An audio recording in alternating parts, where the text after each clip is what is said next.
Okay. Good morning. How are we doing today? Good. Okay, thank you so much for joining me this morning. We're going to be talking about breathwork for bold moves, how we are redefining success in the age of authenticity. So who here has been personally victimized by 2025 so far? Me, yes, okay. Well, we're gonna talk about how we can address some of that with breathwork while we're looking at how we can participate in some of the things that are also happening in the world. All right, so a little bit about me. Again, my name is Eden Dubeau. I've been working in communications and public affairs for over a decade. I'm currently a public affairs officer in the Canadian Armed Forces as well, so very familiar with influence, propaganda, all that sort of thing. On the flip side, I'm also a breathwork guide, and that sort of came about because of the stressful nature of our lives. I also have a toddler, so breathwork has been a really amazing tool just to help ensure that my body's regulated, so that I can show up in the world and do the work that needs to get done in integrity, in ethics, and just the best version of myself in the highest capacity possible. And so when we talk about 2025, we're kind of dealing with a bit of a dichotomy here. Because on one hand, we're looking at what they're calling the age of authenticity. Whether you're online, if you're a business owner, just an individual, just interacting online, people want to show up and be authentic, their most authentic selves. But we're also dealing with more information than ever before. And that information, what we call the information environment, is also very, very saturated with misinformation, disinformation, and a whole lot of propaganda. And so how do you show up and be authentic when there's just so much misinformation and disinformation out there, which sort of challenges our understanding of truth? So on one hand, we've got authenticity is your highest vibration, and it's juxtaposed with the concept of fake news, right, which we hear a lot about. This can be extremely dysregulating for the body. You're going to feel it every time you open up your phones or you go onto your computers and you are just inundated with all of this negativity, so much news, it's all bad, right? And your body's going to react. It's just going to happen. And so how we can actually address that so that we can go on and be that success, whether again that's on the individual level or as business owners, thought leaders, visionaries, just person that wants to show up and be the best version of themselves in this world. Honestly, breathwork is by far one of the best ways of doing so. And so with that, before we get started for the rest of the talk, I invite you all to, if you can, set your feet on the floor. Okay? We're going to just take a moment together. Let yourself just get nice and comfortable in your chair. You can set your hands on your laps or have them at your side. And I invite you now to just close your eyes and take a deep breath in through the nose. Fill the belly, the chest, upper lobes of your lungs. And you're going to let that breath out nice and long, low and slow through the mouth. Let that exhale go a little bit longer. And when you're ready, take another deep breath in through the nose and out through the mouth. And as you keep this breath moving through your body, I just invite you to reflect on some of the ways in which you might be feeling dysregulated in your day-to-day, the challenges that you might be facing that cut us off from that present moment, that presence of being, that regulated nervous system from whence all critical thinking comes, right? We'll talk about it more, but a regulated nervous system is a sovereign nervous system. So we'll take a couple more of those deep breaths in through the nose and out through the mouth. And we'll just be together in this present moment. And when you're ready, you can come back. Okay. Now, if you need to shake it out a little bit, I call this joy movement, right? So it's just, we often don't really give ourselves permission to move our bodies in ways that feels really good, right? And let's say you're nervous and you're talking in front of people, it's really helpful. Okay, so where do we go from here? We're in this really tricky phase of society, this tricky season right now. Where do we go from here? How do we define success? Again, whether that's at the individual level or the collective, again, for business owners, visionaries, creatives, thought leaders. How do we define success? It's very subjective. Right? The way that I like to define success in the work that I do, both in communications and as a breathwork guide, I call it sovereign influence. Right? Sovereign influence is the kind of influence that we build as human beings, where the influence that we build is not beholden to a particular system or algorithm. Okay? It's the kind of influence we build that is rooted in integrity. It's the influence we have when we're interacting with each other, when we're interacting online, interacting business to business. Okay? Sovereign influence really refers to that state of being where you don't have to ask permission. Okay? And so how do we actually ensure that we're exerting sovereign influence? There's a few different ways that I like to break it down.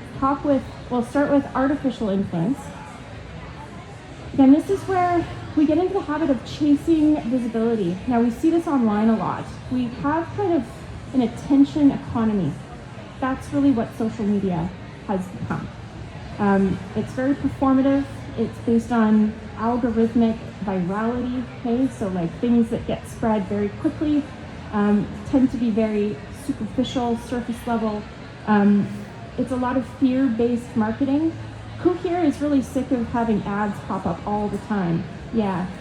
So it's also manufactured consent in terms of the ads that we see. And that's because the platforms themselves, US-based, I will also add that right now, they were not built to benefit you, right? They were built for businesses to profit off you.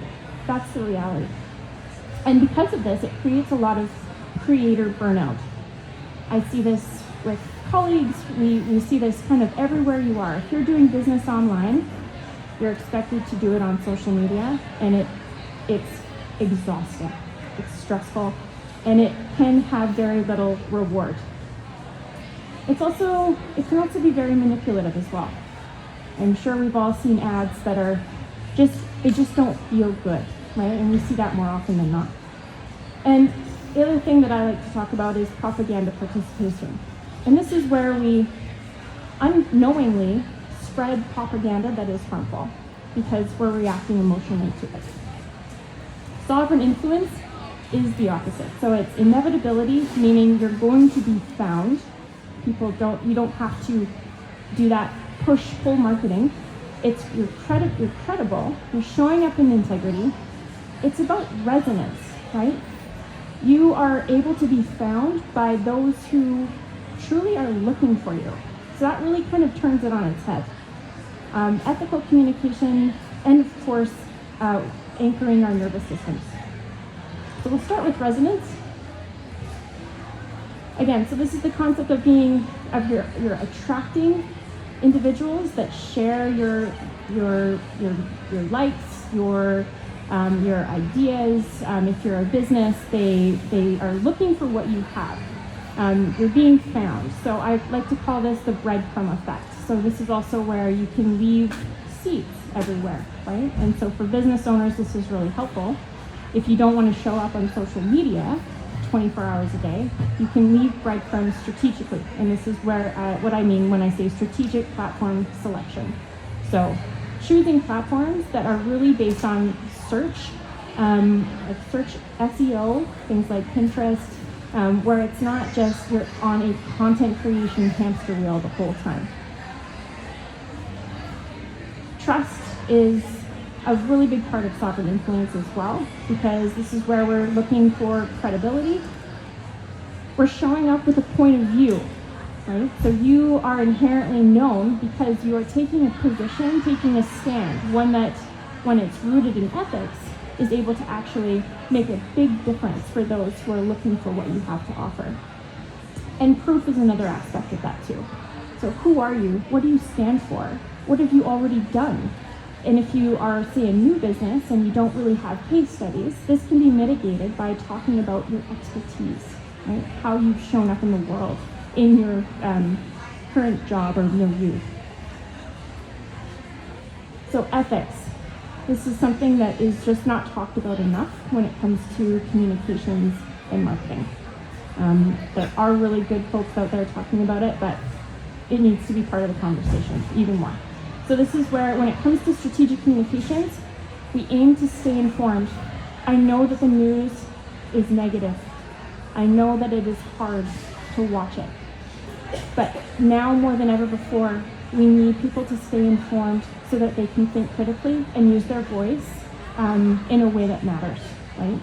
I say avoid propagating the weeds. And what I mean by that is so often I alluded to this earlier, we're spreading propaganda unknowingly with good intentions, right? Because what's some signs of propaganda?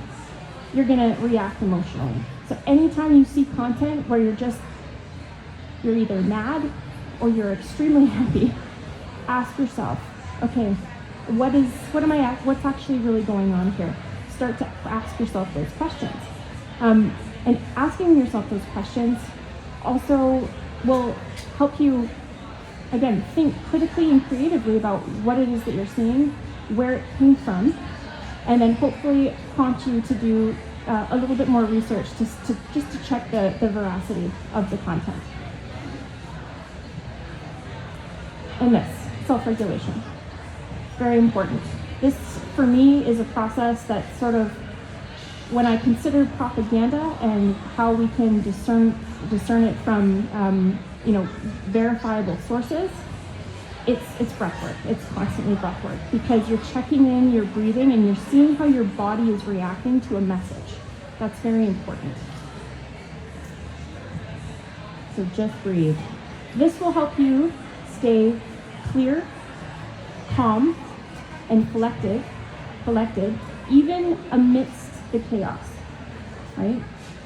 I think we can all agree that this year is very chaotic, right? And chaos is really interesting because when everything seems to be chaotic, it feels engineered, doesn't it? You know, like you don't know where to look. What's true?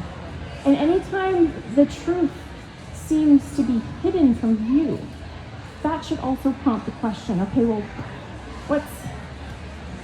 what am I not paying attention to? We're being asked to look in all these different places, but what are we missing? And so when we're doing breathwork and amidst this and we're staying informed, a regulated nervous system is a sovereign nervous system. Sovereign nervous systems are able to consume news and information in a way where they're not reactive, right? Or responsive. And that makes a big difference. This is true power for individuals, for organizations, and again, now more than ever before, in the age of information, misinformation, disinformation, this is true power. When you're able to look at a message, check in with yourself, breathe through it, and say, no, I'm not going to share that. I'm not even going to give it any air. That's power. An influence that arises from a regulated nervous system. It makes you and your success inevitable, however you define success. It also makes you immune to both toxic criticism online, and of course the chaos, right? Because we're able to look past it, see it for what it is. So when we talk about bold moves, let's talk about bold move number 1, okay? So a lot of people online, especially women, ask for permission all the time to exist, to speak, to do anything. This is caused by fear, self-doubt, and of course the fact that we are participating in systems that were not actually created to benefit you. They were created to help other people profit off the user data that you provide. I'm talking about US-based social media platforms that extract data and wealth, that engineer dependency and manipulate perception. When we stop asking for permission to show up on these platforms, we just say enough is enough.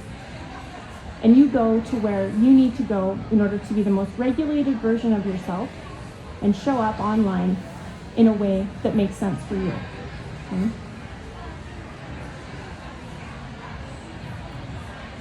So bold move number 2,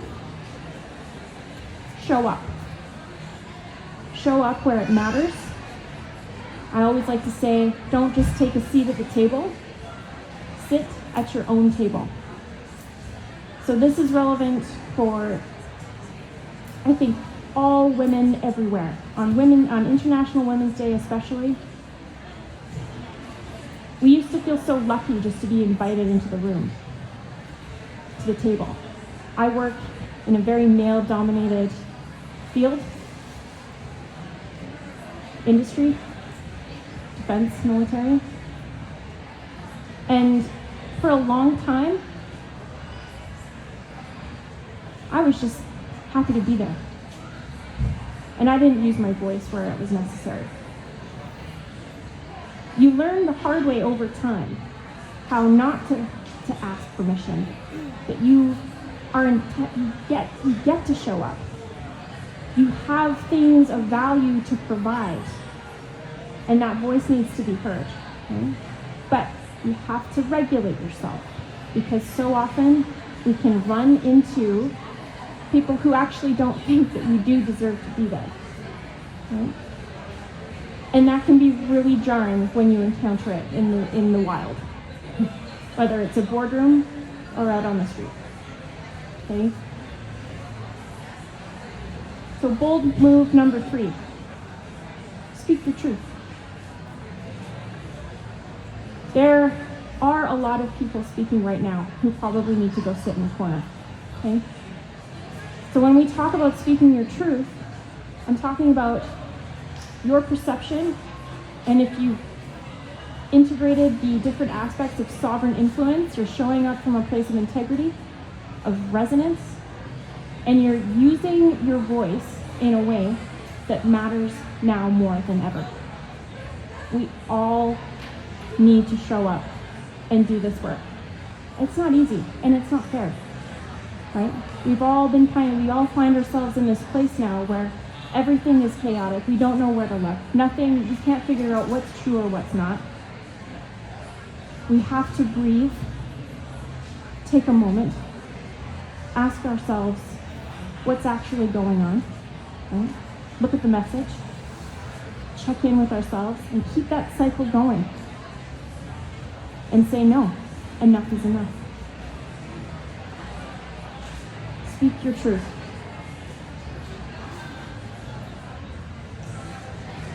And of course, don't forget to breathe.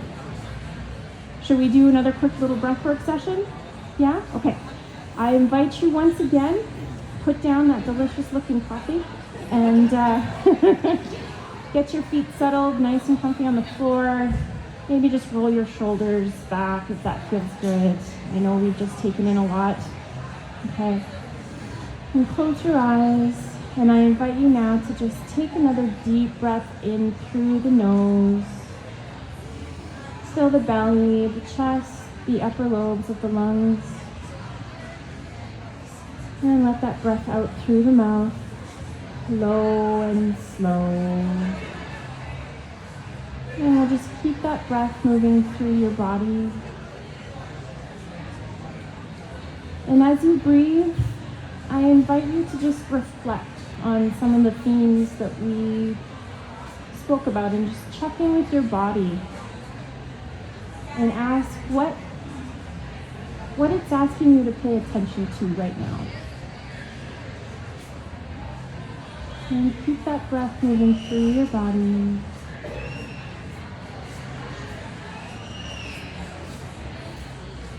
And just reflect perhaps on the day itself and what brought you here.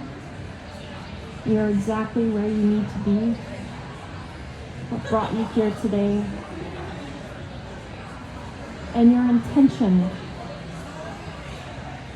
as you move through this day. Keep that breath moving through your body. You always have this breath to bring you back to the present moment, to check in with yourself 24/7.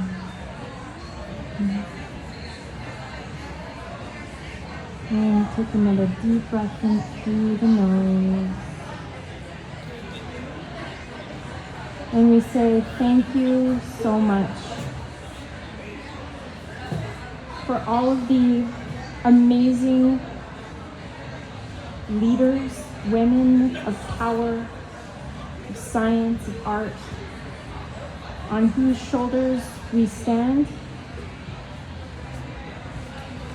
with the knowledge that we have more work to do, but we're here for it. And we thank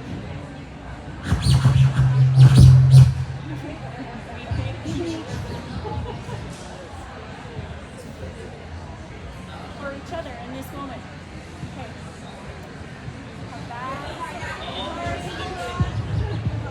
We're having some technical difficulties. Is that better? Oh, perfect. We're back online. All right. Wonderful. Okay.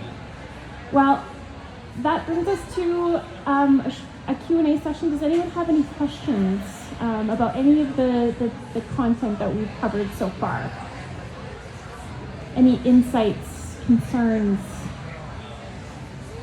insults? I'm sorry? Where do you look for truth? Yes. Yeah, so that's it's a philosophical question, right? But it's also very functional, right? And the truth truly is perception, right? The paradox here is that there are so many different versions of truth and perception. Is there one truth? Perhaps. But now we're getting into more spiritual concepts, right? Where we're talking about the one truth that encompasses the many. And so that is the paradox that we're currently existing within today in the information environment. It's a good question. Yeah.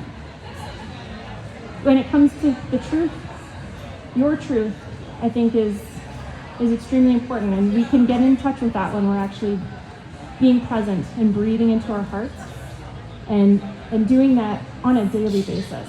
Breathwork has a compounding effect. So the more you do it, the more you will actually start to feel and receive the benefits of it. Thank you.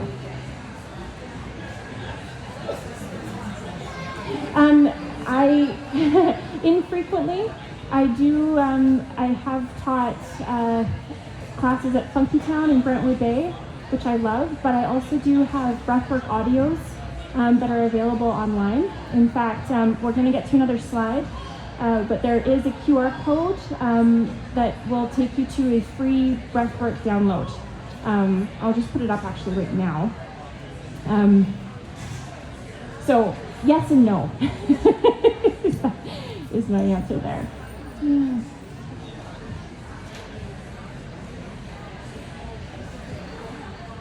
Any other questions?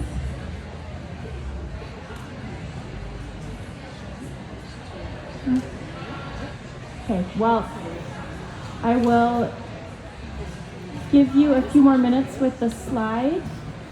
Yeah. Yes, so you just open your camera and it will populate a link. I'll get out of the way. So it has a yellow line, so you have to draw a picture of this yellow line. Comes up when you write down.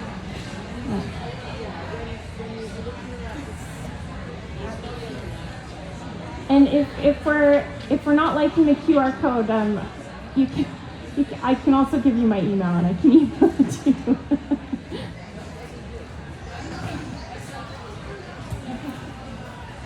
I also have recently started a newsletter called The Sovereign Signal.